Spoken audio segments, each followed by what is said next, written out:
कलाम मुक़द्दस में से ज़बूर 122 और उसकी पहली 9 याद या सारा ज़बूर है हमारे लिए।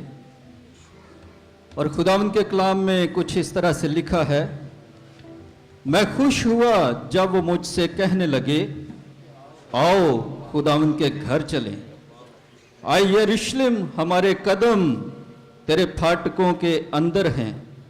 आए यरूशलेम, तू ऐसे शहर की मानद है जो गुंजान बना हो, जहां कबीले यानी खुदावंद के कबीले इस्राएल की शहादत के लिए खुदावंद के नाम का शुक्र करने को जाते हैं, क्योंकि वहां अदालत के तख्त यानी दाऊद के खानदान के तख्त कायम हैं।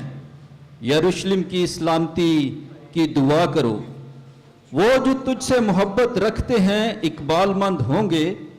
तेरी फसील के अंदर सलामती और तेरे महलों में इकबालमंदी हो। मैं अपने भाइयों और दोस्तों की खातर अब कहूँगा, तुझ में सलामती रहे।